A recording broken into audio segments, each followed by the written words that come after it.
За яам домгийн газар агентлагийн өдөрлөгийн хамрыг ирээ хийж байгаа. За бид өнгө сая энэ элитгийн хоодны газар улсын сайн малчин, за тэргүүний фермер, тэргүүний тариаланч хамт олонтой бас уулзаад засгийн газрынхаа бодлого чиглэлийн үйл ажиллагаанаас бас товчхон танилцуулчод орж ирлээ. За эхний мэдээг одоо сайн мэдээ хэлье гэж бодож байна. Энэ жилийн хувьд бид нэр сайн малчин тариаланчтайгаа бол Улаанбаатар хотод авчирч их тэнгэрт байрлуулж тэднийхээ одоо ажлын одоо ариун баялаг туршлагыг монголчуудад хүргэх ийм зорилтыг тавиад ажиллаж байгаа. Эхний ээлжинд бол энэ одоо сайн малчин тариаланч фермер хүмүүсийн ажлын туршлагыг бас ийм эмгэгтгэл болгож одоо манай үйлдвэр хөдөөжийнхөө яам гаргаж эхэлжээ.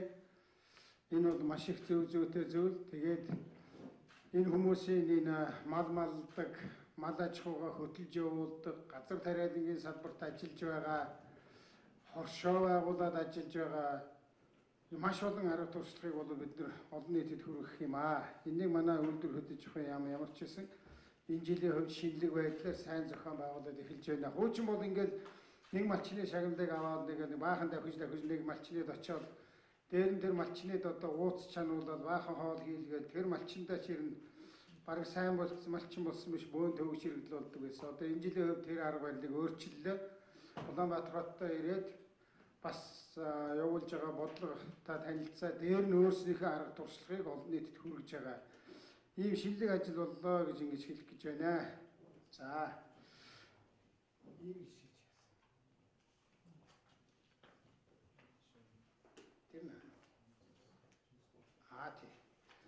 За ингээд богино хугацаанд хурдан хийдэг учраас бид нэр юу ярих гэж байна вэ гэхээр за нэгдүгээрт сэтгүүлчтэй би бас нэг уулзсан нэлээ ярьлаа. Манай яам агентлагийнхан бас хэвлэлийнхэнтэй уулзаж хийж байгаа ажлаа нэлээ сайн ярьж тайлбарлах юм шаардлага байгаа байна гэж ойлгогдлоо шүү. Эх толгоноос эхлэх үү. Ер нь хуваар гаргаад ягаад гэхлээр бид нар бол нэг буруу юм хийгээд байгаа юм байна л дээ. За бид нар ингээд ажиллаа хийгээл урагшаа хараад олон юм хэлээд яах вэ? Бодиттой юм хийгээд явъя гэд манай яам тамгын газар агентлаг сайд нар зүтгэж байгаа. Гэтэл одоо бас олон нийт рүүгээ хандаж хэвлэл мэдээллийнхэнтэйгээ хамтарч хийж байгаа ажлуудынхаа болж байгаагаар нь бас болохгүй байгаар нь ил тод ингэж олон нийтэд хэлж яахгүй бол худал хуурмаг гүтгэлгийн шинжтэй юм уу янз бүрийн мэдээлэл маань бас давмгайлаад одоо буруу зөрөө ойлголт олон нийтэд очиж байгаа юм байна. Ер нь ч тийм ойлголт бас бий болоод эхэлсэн юм байна. Жишээлх юм бол сая ардын намын бүлгийнхэн 2 чимээ хоногийн өмнө хэвлэлийн баврал хийгээд төрийн ажилтны албан хаагчид маш ихээр нэмэгдээд тэгээд цалингийнхын сан гэхэд 33 мянгаар нэмэгдээд цалингийн сан 210 мянган хүнээр хойшоо 210 тэрбум төгрөгөөр одоо нэмэгдсэн байна гэсэн ийм худлаа мэдээлэл хийсэн байгаа. Тэгээд одоо 3 цагаас улсын хурал дээр сайхан бэлэг дарга маань энэ асуудлыг хариуцж байгаа хүний хувьд улсын хурлын зарим гишүүдийн тавьсан асуултанд хариулт өгнө. Одоо өнөөдөр 210 тэрбум төгрөгөөр цалингийн сан нэмэгдснээр нэмэгдсэн. Яагаад нэмэгдсэн гэхлээр 2012 онд хүмүүсийн цалин 52 нэмсэн. Тэр нэмэгдэл нь 13 оныхоо төсвүүдээр суух ёстой шүү дээ. 12 онд хүний цалин нэмчихэд тэр нэмэгдлийн 12 онд хасаа хийж болдгоо. Тэгээд тэр 210 тэрбум төгрөг бол тийм учиртай. За тэр учир насрыг чинь мэдж байгаа хүн их цөөхөн учраас би манай яамынханд хандж хэлж байгаамаа. Энийг тайлбарлаж, таниулж одоо иргэдтэй зөв бурууг заавал өөрийгөө зөвтгөх байгаа юм байхгүй. Буруу зөрүү явж байгаа мэдээлэл бол залруулах ийм ажлыг бид нэр хийх юм байна шүү гэдгийг хэлье. Хоёр дахь нь буруу худлаад харааж байгаа нэг зүйл бол боондын хүү өдрөөс өдөр төсөж байна гэж байгаа. Тийм юм огт байхгүй. Монгол банк маань өөрийнх нь валютын нөөц 2.7 тэрбум, дээр нь саяны бондоор босгосон 1.5 нийлээд 4.2 тэрбум Америк долларын хүүг алдагдaltaгүй байлгах энэ менежментийг бол Монгол банк хариуцаад хийж байгаа юм аа. Иймэрхүү бас айдасч байна. Тийм учраас бид нар яах вэ гэхээр бондын зөвлөлгээд байгуулсан. Энэ бондын зөвлөл маань энэ орж ирсэн мөнгийг ямар төсөлд, ямар арга хэмжээнд зарцуулбал хамгийн их үр ашигтай, тэгээд олон хүнд одоо хэрэгцээтэй байх вэ гэдэг дээр бодлогын зөвлөл маань ярьж байгаа юм. Ингээ манай бодлогын зөвлөл бол эхний ээлжинд одоо зарим төслүүдийг олон нийтийн хилцүүлгэнд гаргая гэж ингэж үзэж байгаа. Жишээлх юм бол 40-50 одоо төсөл хөтөлбөр ярьж байгаа. Тэрэн дотроос өнөөдрийн байдлаар бид нар ямар юмыг одоо нэлээд анхаарал тавьж ярих хэрэгтэй гэж бодож байна вэ гэхээр нэгдүгээрт нь бол 13-6 аймгийнхаа хатуу хоцолттой замаар Улаанбаатартай холбоё гэсэн. Тэгэхээр энэ өөрөө энэ төслийг хэрэгжүүлье. Энэ дээр одоо төслийнхөө өртөг бусад зүйлийг бол одоо гаргаж ярья гэж ингэж байгаа. Хоёр дахь нь бол ер нь манай цахилгааны байдал хүнд байгаа. Дээр нэмээд урд талд оюу толгойн үйлдвэр ашиглалтанд орсон мөртлөө хятад улсаас цахилгаан авч байгаа шүү дээ. Тэгэхээр бид нар хоёр дахь гол анхаарал хандуулах асуудал бол энэ бондын мөнгөөр юуг санхүүжүүлэхэд анхаарах вэ гэхээр 5 толгой дээр барих цахилгаан станцыгаа бол бондоос тодорхой хэмжээний мөнгөийг тэр рүү хийх зүйтэй гэсэн ийм санаа гарч байгаа. Энэ зүйтэй гэж байгаа маань бодлогын зөвлөл дээр ингэж үзэж байгаа. Энийгээ бид нар цааш нь засгийн газрын хурлаар ороод баталгаажуулна. Засгийн газрын хурлаар ороод энэ төслийг хэрэгжүүлнэ гэдээ ингэж үзэхийн өмнө бид нар бас олон нийтэд танилцуулна. Засгийн газрын хурлаар ороод хэрэгжүүлэх нь зүйтэйгээд үзчихвэл энийгээ бид нар их хурлын даргад бичгээр өгнө. Их хурлын дарга маань бүх гишүүддээ бас тэрнийгээ бичгээр өгнө. Ингээд их хурлын бүх гишүүд ойлголттой болно. Иргэд маань бол засгийн газрын хурлаар орохоос өмнө энэ төслийн ямар ач холбогдолтой, ямар хэрэгцээтэй гэдгийг бас бид нар танилцуулчихна. За 3 дахь нь бол бас төмөр замтай холбоотой төсөл. За 4 дахь нь бол малаж хууха маш олон төрлийн мах, моос, сүв, ноолуур, ариш ширгээд энэ олон бүтээгдэхүүнийг бид нар дэлхийн брэнд болгох ёстой. Тэгэхээр энэ рүү бас бид нар бондынхаа мөнгийг тодорхой хэмжээгээр зарцуулах шаардлага гарч байгаа. Тэгэхээр ингээд өнөөдөр одоо миний хэлж байгаа урьдчилсан байдлаар бол эцэслээ засгийн газрын хурлаар шийдээгүй ийм 4 чиглэлээр зарцуулбал яасан бэ гэсэн юм санал гарч байгаа. Энийг бид нар одоо хэлэлцэж эхэлнэ. Тэгэхээр маань байхгүй шүү гэдгийг хэлж байгаамаа. За ингээд сайн мэдээ хэлээд дуусчлаа. Одоо нэг саар юм хэлэхгүй засах ёстой саар асуудлууд байна уу гэхээр сая би 3 дахь өдөр ингээ хэвлэлийнхэнтэй уулзлаа. Ер нь ч тэгээд бас манай мөнгөтэй дарагч байж байна. Хэвлэл мэдээлэл бусад юмар явж байгаа юм дээр төрийн ажилтны албан хаагчдыг их тийм халж байгаа. Ер нь нэлээд олон хүнийг халчихсан байгаа гэсэн юм яриа их газар авсан байна. Тийм учраас манай сайд нар ч гэсэн тэр манай яам тамганд байгаа төрийн нарийн бичгийн дарга 5 хүн маань л одоо хүмүүсийг авах, халах асуудлыг шийдэж байгаа. Тэгэхээр тийм хэн нэгэн хүн эндээс хүнийг хал гэдэг юм уу тийм юм яриаггүй шүү дээ. Халах шаардлагатай юм уу алдаа дутагдал гаргасан болохгүй байгаа өглөө ажилдаа 8 цагт босож ир сураагүй. Хурдтай ажиллаж сураагүй. Хагассан өдөр ажил хийж бүр үзээч үгүй.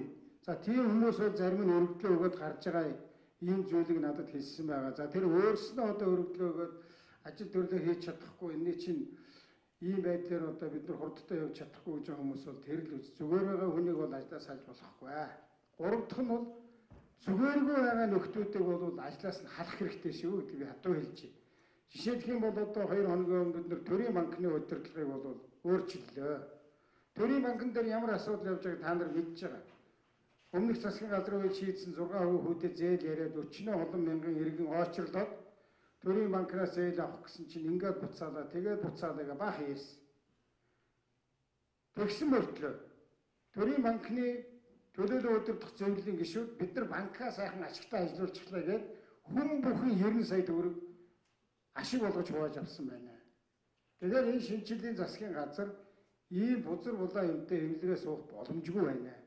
Ард иргэд тэнд очрлоод 9 сая төгрөгийг урт хугацааны зээл авъя гэж зогсож байхад 90 сая төгрөгийг нь бид нар бол мундаг ашигтай ажиллаж байна гэж хувааж авдаг явдал байхгүй. Тийм учраас төрийн банкны захирлыг бол сая өөрчилсөн байгаа. шинээр тавигдж байгаа, шинээр ажилд орсон бүх хүмүүс анхаарч. Та нар бас ийм үйлдэл хийх юм бол явцхан шүү. Ямар нэгэн эмийг нам гинүү, юу гинүү тэрнэр ялгасан байхгүй. Одоо сүүлдээ нам гэдэг нэр бол лүүрчдийн хорогддог газар биш шүү гэдгийг би дахиж хэлье. Энэ ардчилсан намынханд сонсч, ардын намынханд сонсч, хувьсгалт намынханд сонсч.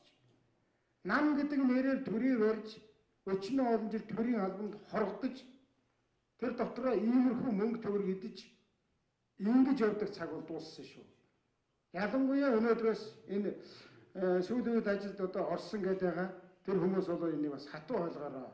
Энэ Монголын төр бол нүдтэй чихтэй болсон шүү. Тэр нь би та нарыг хянаад байна гэсэн үг биш. Сайхан бэлэг дараа хянаад байна гэсэн үг биш. Бид уулаасаа иргэдийн оролцоотой засаг өөрөө ил тод буцаага тайлгнадаг энэ зарчмаар ажиллаж байгаа учраас бүхэн нүдэн дээр ил тод байгаа шүү.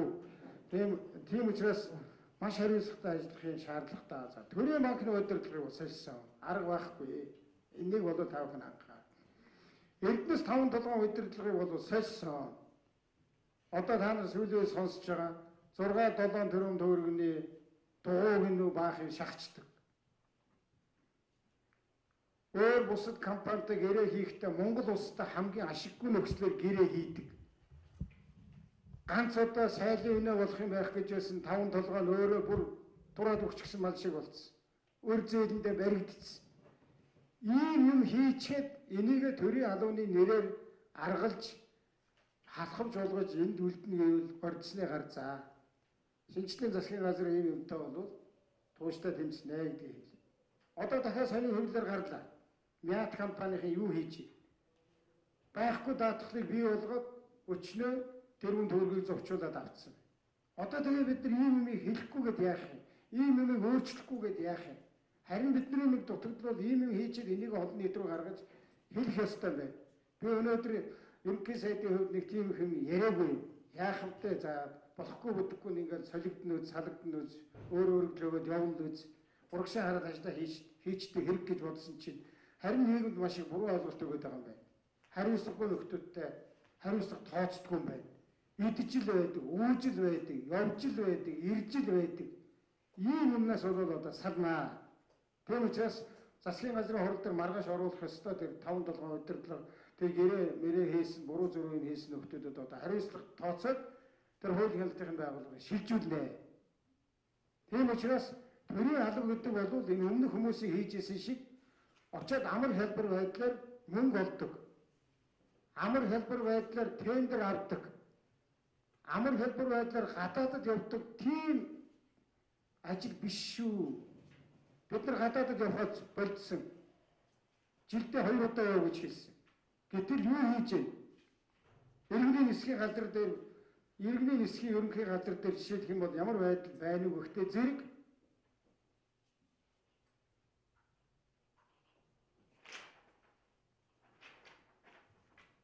гадаадд явхад өчнөө сая төгрөг тоон хаана яг одоо нэгтгсэн тоо. Нэг гэдэг. Энэ үү. 1.24 гэж байхад 1 тэрбум 248 уу. Гадаад томилолтод 1 тэрбум 248 сая төгрөг зарцуулж байна. 1 тэрбум 248 сая төгрөг. Өнөөдөр нэг аймгийн төв дээр компьютер томограф гэдэг нь аваад явахад 900 сая төгрөг хэрэгтэй. Тэгээ боддоо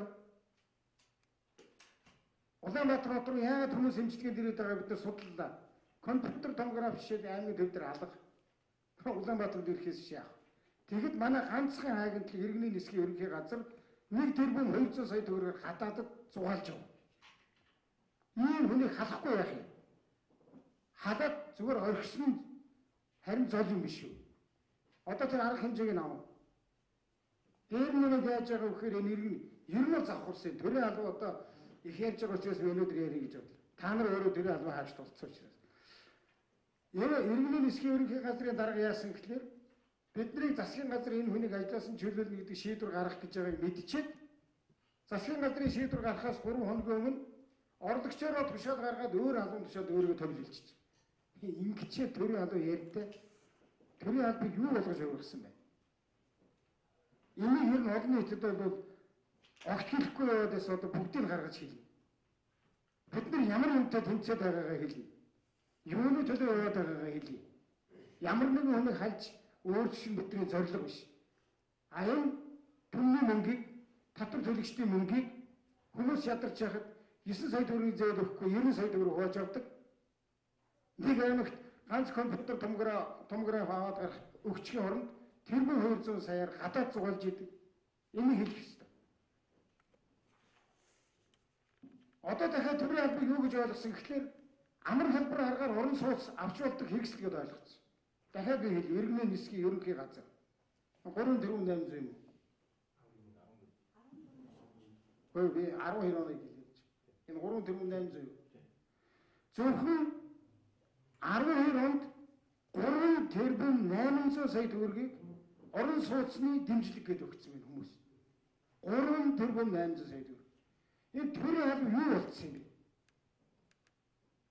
Төрийн алба бол амархан гадаадд явж яддаг газар, амар хэлбэр байдлаар орон сууцны мөнгө авч явдаг газар, амар хэлбэр байдлаар ажилсан нэртэй байж яддаг газар ийм л юм болж байна. Эсвэл ерөөсөө юм ярихаар намаа хойдоос байдаг. Гэхдээ манай намын хүнийг халдлаа гин. Намын хүн байхгүй шүү дээ. Тэр алба хаач шүү дээ. Ийм бай. Зөвхөн бид хаагт хэл 2008, 9, 10, 11, 12 5 жил. 5 жилд иргэний нисгийн ерөнхий газар 14 төгрөгийн байрны дэмжлэг гэж өгсөн байна. Одоо болилтоо. 14 тэрбум төгрөгийг байрны дэмжлэг. Гэхдээ тэгэхээр бүгдээрээ иргэний нисгийн ерөнхий газар холыг орё гэж алалцахгүй яах юм бэ? Гэхдээ тэгэхэд иргэд хаан зогсож байна. Төрийн банкнаас олон 20 жилийн хугацаатай 30 жилийн хугацаатай хэдэн төгрөгийн зээл авъя гэж зогсож шít. Тэгэхэд олцруулчаад өөрснөө мөнгө хаагаад авчид. Ийм хүмүүсийг бол хөг дуугүй хална. За тэрний төлөө заргалдаг. Гайлын ерөнхий газар. Дахиад би хэлээд өгье. 3 жилд бас дахиад байрны дэмжлэг 3,600 сая төгрөг. Одоо та нар боддоо. Би ерөнхий сайдын улсын хурал дээр 54 төгрөг одоо шинжлэлийн засгийн газар төгөөд хийчээ. Бид нар иргэдийн өмнө илт тодоор ингээд нэг хэдэн ажил хийгээд хийгсэн. Та нар айгуулгын захирал хэдэн төгрөг зарцуулж байгааг мэдэж байна уу? Ерөнхий сайд өнөөдөр нэг хүнд 20 сая төгрөг хэрэг байхгүй. Тэгэхэд гайлын ерөнхий газрын дарга 3,600 сая төгрөгийг чи тэгээ одоо сүүлдээ нөгөө намжидагч эндээс хэлж. Чи надад байгаа гайгүй харагдаж чинь чам 20 сая төгрөг. Чи 90 жаахан дургу хүргээд чамайг энэ жил байх. Ийм заваа юм болоо хувирцсан. Юу төрийн халав. Энэ язцралыг зогсоох шаардлага гарсан учраас бид нар өөрчлөлт хийж байгаа. Энэ өөрчлөлт зарим хүмүүст зарим намын нэр барьсан өөрчлөлт бол таалагдахгүй байна. Тийм учраас маш их олон юм ярьж байгаа. Одоо юм ярих чинь хэрээр юу хийсний чинь бүгдийг хэлхээс өөр аргаалга. Би одоо бүгд маргаашийнхаа төлөө нөгөөдрийнхөө төлөө ажиллая гэж маш их хийж байгаа. Өнгөрсөн баларсан яриад яах вэ? За яршиг хайчээд байсан. Үндэсний татварын ерөнхий газар. Гадаад дотоодын аюул жуулчин амар цэвэрлэл 632 сая төгрөг. 2 жилийн дотор үрж байна. Орон сууцнд 863 сая төгрөг үрж байна. Гэхдээ ингэхээр чинь гайлт орё, татварт орё, иргэний нисгт орё гэж зүтгэхгүй яах юм бэ? Зүгээр сууж байгаа байрны дэмжлэг авчдаг. Зүгээр сууж байгаа гадаад явчихдаг. Гэхдээ бүх нүтлээр 10-20-ороо татварынхан гадаад зугаалаад явж идэг. Юу сууж ирж байгаа? Гадаад улсад аюулгүйх тухай гээд татварын ерөнхий газрын даргын тушаал 12 оны 11 сарын 2 өдөр гарч шít. Аюулд зарцуулагдах 5 сая 500 мянган төгрөгийг сангийн сайттай байгуулсан Үрдөнгийн гэрээний билетийг дүгнэж олгосон урамшууллын хөргөнөөс гаргахыг нягтан бодогч зөвшөөрсөн. За одоо төрийн алба юу болсныг одоо бүгдээрээ нэг бүр орон даяараа нэг тойрцоогоо дахиад ярив. Би бол өнөөдөр зөвхөн хэдхэн газар ярьж шүү. Иргэний нисэх. Гайл үндэсний татвар түрүү чи юу вэ? Эрдэнэс 5 толгой төрийн банк. Мят. Иргэний нисэх. Зөвхөн 12 онд 1 тэрбум 248 сая гэж бичлээ шүү. Гадаадд явуулах. Энэ тоо нууц биш. Энэ тоог хуулиад хэвлэгэд өгч. Тэгчээд хэдүүлээ төрийн алба гэж юу байдгийг нэг яриад. төрийн алга гэдэг нэрийн дор ийм төрийн мөнгийг иддэг ийм лооврыг бол шинжлэлийн засгийн газар зогсоож эхэлсэн. Их олон хүн таалагдахгүй байлээ. Дахиад нэг өгүүлбэр хэлчих хэвлэхэн байгаа. Энэ засгийн газар гарч ирээд юм бүхэнд оролцож байна. Бизнес хутгалдаж байна. Та нарын дураараа бизнес хийж том ашиг ганцаараа унгаадаг чинь бас байхгүй болж байгаа шүү. Тэгэнгүүт хэдэн том компаниуд янз бүрийн байдлаар бидний нэр хүндээ унгаах гэж өчнөө мөнгө хаяж байгаа юм байл шүү. Бидний эсрэг битгий мөнгө хаяад бай. Наад мөнгө ард иргэдэд өг. Ганцаараа идэж гахаа таргалдаг цаг дууссан шүү. Тендер ганцаараа хусдаг чинь дууссан шүү. Энэ бол маш ингээд бас нэг хэсэг хүний эрх ашиг хөндөд байгаа. Хөндсөн учраас бидний эсрэг компани тажил зохион байгуулж байгаа юм байна. Одоо наад засгийн газрыг чинь ингээд алаад өг. Тэгээд алаад өг. Тэр сайхан бүлгийг тэгээд бичээд өг. Тэр автуу хийг ингээд бичээд өг. Ийм юм байхгүй. Бид нар хийлэн хийн чадна. Энд бол эргэлж байгаа байхгүй. Тэгвэл хэн нэгэн хүний эсрэг хийгээгүй шүү. Цөөхөн монголчуудын эрх ашигыг тусын тулд хийж байгаа шүү. Нэг байгууллага, нэг дарга, нэг тэрбум 200 сая төгрөгөөр гадаадд хүмүүс зугаалуулдаг биш. Нэг тэрбум 200 сая төгрөгөөр бид нар тэр хямдхан хүмүүсийг чинь аваа хэрэгжилчмээр шүү. Ингээ юус мөнгөний баримжаа алдагдсан. Би намар нэг юм хэлээд чимээг болсон. Төсвийн мөнгнөөс ямар их мөнгө гаргаваа. Тэг болсон шавуусан байшин байна уу? Байхгүй шүү. Байхгүй. Ихэнх нь бол жил төсвийн нэмээд байдаг. 14 төгрөгөөр эхэлсэн байшин 24 төгрөгөөр босдог. Би намар хэлсэн дээ. За яах вэ? Хэрүүл хийгээд яах. Шин төсөв дээр л аятайх ажиллая даа гэж бодсон. Одоо сүүлийн үед бол зохион байгуулалттайгаар цөөхөн тооны бизнесүүд зохион байгуулалттайгаар намын нэрээр халахлагдсан луучингууд ийм юм хийж байгаа шүү хэллээ. Хэмтлийн бие даасан байдлыг хэдхэн мөнгөтэй хүмүүс хэдхэн намын нэр байсан луучид алдагдуулж байгаа шүү. Идэхгүй байх гэж бодоод байгаа шиг байна. Би тэр хэмтлийнхэнтэй уулзалтаа хэлсэн. Хэмтлийнхэнтэй маргалдаад байх юм аа. Улс төрчид хэмлэл мэдээллийг өөрийнхөө өмчөд авчихад олон нэрдэг байлаа. Ийм юмнуудыг хэлэхгүй бол энэ нэг сүүлийн үед одоо олон нийтдээ би бас нэлээд уулзлаа янз бүрээр явлаа. Буруу зориг ойлголтыг маш ихээр тарааж байна. Зориуд хийж байна. За эх 7 хоногт бид нар энэ эрүүл мэндийн яамныхын анхаараараа одоо эх 7 хоногт энэ хажуу талын төрийн тусгай албан хаагчдын эмнэлэг улс төржөөд ингээд талдалд юм. Төрийн тусгай албан хаагч эх 7 хоног тэр чигээр ерөнхий сайд эрүүл мэндийн салбарт ажиллана. Төрийн тусгай албан хаагчдын эмнэлгээр орно. Батлан хамгаалах босох гэж байгаа эмнэлгээр орно. Яарамгийн тэнд дутуу хайсан 300 ихэнх эмнэлгээр орно. Нэгдүгээр эмнэлгийн өргөтгөлөөр орно. Хавдар судлалыг эхлээд дутуу хайсан та нар бас дахиад орно. Бүтэн 7 хоног эрүүл мэндийн салбар ямар байгаа дээр ажиллан олон нийтэд гаргаж тавина, шийдэл хий. Тэрний дараа ямар салбар хоцрогдоод байгаа юм, ямар салбар дээр хэрүүл уруул гараад байгаа юм, юуны болоод юунээс болоод байгаа юм тэр салбар руу орно. Магадгүй 7 хоног ажилланы шаардлагатай бол 10 хоног ажиллана. Тэгээд бид нар иргэдэд буцаагаад хэлнэ. Энд эмнэлгийн байдал ийм байгаа юм байна. Мөнгө нь ингэж яваад байгаа юм байна. А энийг ингэж өөрчилъё. Тэрнийг тэгж өөрчилъё. Биднэрт хангалттай боломж байгаа. Нэг байшин дээр зодтолтой байх юм байхгүй. Дахиад ус төржсөн. Дахиад нэг амин хувийн эрх ашиг ойр зөөрийн ашиг хонжиг хөөцөлдсөн. Ард түмний нэрийг барьсан. Албан хаагчдын нэрийг барьсан. 5 сар бол дуугүй явдаа шүү. Урагшаа хараад ажлаа хийх гэж их оролдож байгаа шүү. Өнөөдөр хүртэл оролдож байна. Тэгвэл нэг ийм юм чинь нэг удаа нэг сануулгын хэлчихье. Ийм хүмүүс нь хариуцлага хүлээдэг тэр тогтолцоог бид одоо бий болгоно. Ийм зүйлийг одоо хэлж байгаа. Яагаад энэ урдх хийсэн хүмүүсийн энэ болохгүй бүтэхгүй юмыг энэ шинээр гарч ирсэн хүмүүс сонсох ёстой юм бэ гэхээр та нар энэ юм руу явбал гэж хэлж байгаа.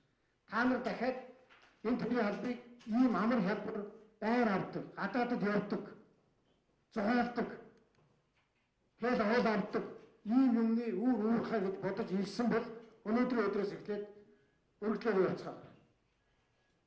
Төрийн алба гэдэг нэрээр ингэж одоо улс төржүүлж ийм муухай ялцарсан байдлыг хамгаалдаг тэр засаг байхгүй шүү. Сүүлийн үед 11-11-ийг бид нар 7 хоногт 2 удаа сонсож анализ хийж ярьдаг. Тэгээ иргэд яг ямар асуудал дээр одоо санал дундуур байна, юу нь болж ийн гэж үзэж байна, юу нь болохгүй байна гэж үзэж байна гэдэг дээр бид нар бас нэлээд анхаарал тавьж байгаа. Зарим яамдууд бол сайн ажиллаж байгаа, хариулт өгч байгаа. Иргэний санал хүсэлтэд болж байгааг нь болж байгаа, болохгүйг нь болохгүй. Болохгүйг хэлэхдээ иргэнд. Жишээлх юм бол манай иргэд голцоо одоо ерөнхий сайд дээр бас ирдэг. Орон сууцнд оруулж өгөөч. Би бол болохгүй гэж хэлдэг. Ерөнхий сайдд орон сууцнд оруулдаг эрх мэдэл мөнгө байдаггүй. Харин агентлагийн захирал байж байгаа. Ийм байдлыг талсан зогсоо. Би 2004 онд сангийн сайд болсон чинь машин байгаагүй. Сангийн сайд тухайн нисэх онгоцны буудлын газрын буудлын газрын даргын бенцийг шилжүүлж авч хөнжийсэн. Өнөөдөр би бас дахиад эрх мэдэл хаана байгааг хэлчихье. Яагаад агентлагийн дарга дээр алдцаад янз бүр болоод байдгийг чи хэлчихье. Эцэстээ ийм юмны төлөөл явж байна. Түүнээс биш Монголын төр зүтгээд энийг 90 сарууд болгоод иргэдэд үйлчлэгээ хурдан шуурхай болгоод тэр нэг тая тулсан хүчтэй хурдхан шиг нэг юм хэлээд явуулчих гэж бодож байгаа юм ширхэж байна. Бүгд энэ хайлс явж байсан. Би та нарыг өнөөдрийн нэг шинжлэлийн засгийн газрын энэ нэрэн дор орж ирсэн байж байгаа энэ хүмүүс маань тийм биш байгаасаа гэж хүсэж байна шүү. Алдаа дутагдлыг өөрсөөсөө эхэлж хайж өөрсөн дээр засаж залруулах хэрэгтэй. За тийм учраас та бүхэн бас мэдээлэлтэй байх хэрэгтэй. Би хэллээ Төрийн банк. Төрийн банкн дээр 90 сая төгрөгийг хэн авсан? Хууль зүйн яамны төрийн нарийн бичгийн дарга байсан Баясгалан авсан. Сангийн яамны санхүүгийн бодлогын хэлтсийн дарга одоо байгаа үстэй аюу. Батбаяр авсан. Сангийн яамны хууль эрх зүйн газрын дарга Гамбат авсан. Сангийн яамны дотоод аудитын газрын дарга Гэрэлмаа авсан. Америк авсан. Үндсэн хөгжин шимтгэлийн хорооны дэд дарга байсан Зориг авсан. Төрийн өмчийн хорооны тамга газрын дарга Гамбат авсан. 654 540 сая төгрөг. За одоо төрийн банкны туузад орсон нөхдүүд бас энэ дөрөв 90 сая төгрөг авдаг юм байна гэж бодов. Тэгэх юм бол гарцгаа гараад ирнэсэ. Ийм сэтгэл зүрх байхгүй. Гэхдээ тэр иргэн 9 сая төгрөг олох гэж яаж оочвол та нарын тэр хүн сурдлыг бүр үгээр харж байгаа шүү дээ. Тэгэд ичгчгүй 90 сая төгрөг байгаад авчихдаг. Тоохчгүй. Тэгээд өгөх ёстой юм шиг, авах ёстой юм шиг тасцсан. Энэ бол үнэхээр байж боломгүй зүйл. Монголын төр гэдэг юм чи явсаар байгаад юу болчих вэ гэж асууж байгаа шүү. Ийм юмтай шинжлэлийн засгийн газар эвлэрч чадахгүй. Энийг бол заавал өөрчилнө. Өөрчилж ижлгээд байгаа чи энийг хэлгээд байгаа. Түнш хүн өөрчлөх тухай би яриаггүй. Ийм заван юмудаа өөрчлөд өгөөч. Тийм учраас манай яам тамгын газрын агентлагийн ийм юм дээр сонор соргог хандаараа. Мөнгө төгрөг янз бүрийн юмнаас бол хол байгаарай. Аль болохоор ил тод хийгээрэй. Аль болохоор иргэндээ ээлтэй, иргэндээ хүртээмжтэй, иргэн хүнд шуурхай байхаар ингэ зохион байгуулаа. Ийм зүйлийг хэлэх гэсэн. Сайхан мэдээ дарамтын жишээ байна уу? Асуулт байгаа юу манай? Ямаа хийж байгааг бүгд харлаа ш. Бүгд цаастай баримттай. Одоо сүүлдээ очоо шалгах юмаа гаргаж өгөхгүй. Энэ болохыг гаргах ямар сонирхол байхгүй. Тийм учраас төрийн байгууллагууд одоо бид нар бол 11 дээр ирсэн саналын дагуу энийг тогтоосон. Одоо бид нар ирсэн саналын дагуу бид нар дахиад хэрэг эрхлэх газраас шаардлагатай бол шуурхай групп явуулаад газар дээр чил үзнэ. Манай төрийн албан хаагч нар өгдөөгүй тэр гарсан тушаа заавар бүх юмыг гаргаж өгөх үүрэгтэй. Хэрэг эрхлэх газрынханд гаргаж өгөх үүрэгтэйгээр барахгүй та нар иргэн хүнд энийг гаргаж өгөх үүрэгтэй шүү. Хаа нөгөө сайд нар төрийн нарийн бичгийн дарганы томилогдоод бичсэн юм чинь бүх гарсан тушаа шийдвэр бүх юм чинь иргэдэд нээлттэй байна. Нөгөө засаг цагийн өмнө оруулж байгаа юм чи хаа байна? Засаг цагийн энэ рүү тухайн яамны гаргаж байгаа бүх хүчиг цаас сайдын тушаал бүхэн орж явах хэрэгтэй шүү. Яхаараа иргэн хүн сайдын тушаалыг гүйж авч үзэх хэрэгтэй. Тийм учраас бид нар одоо бас нэг 5 сар явсан чинь зарим нь бол тэгээ тэгсгээд нэг жаахан за ингэсгээ явдсан байх гэж ойлгож байгаа шүү. Тийм байхгүй шүү. Бид нар өдөр тутам цаг минут тутам яаж энэ ажлыг сайжруулахын төлөө гэдэг дээр маш олон санал сонсож байгаа. Энэ дээр бол анхаараарай. Дахиад ийм байдал гарахгүй шүү. За иргэний нисхийн газрын даргаар хэн блэ нэг шинээр нөхөр тавигдсан. Сонссон биз? Та одоо очичхад байр хуваарлдаг. Тэгээ гадаадд хүн явуулдаг тийм хүн биш шүү. Эднээс таван толгой Батсуур захиралтай бид нар ярьсан тэрнийг янзлаараа. Төрийн банкн дээр тавьсан шин дарга тэрнийг анхаараараа. Айлын ерөнхий газар дээр бас шин дарга тавьсан. Одоо шин дарга тавихгүй яах юм бэ? Та нар ийм хийж байгаа хүмүүстэй чинь. Үндэсний татварын ерөнхий газар бас шин дарга тавьсан. Үндэсний татварын ерөнхий газрын дараа Батмагна байна уу сонсч. Танай татварын байцаагч нар Бээжин, Хөх хот, Байгаль нүүр, Хайнан, Чэжвар, Тайланд улс аяллаар явдаг. Өнөөдрийн энэ төрийн албан нэрийн дор завхарсан, ялзарсан, ардны хөнгөн мөнгийг эдэлсэн, сүйтгэсэн бүх хүмүүс дарга хэмжээ авна. Ажлаас нь халагдах гэдэг бол зүгээр наацах юм шүү гэдгийг бүгд ойлгоорой. За баярлалаа.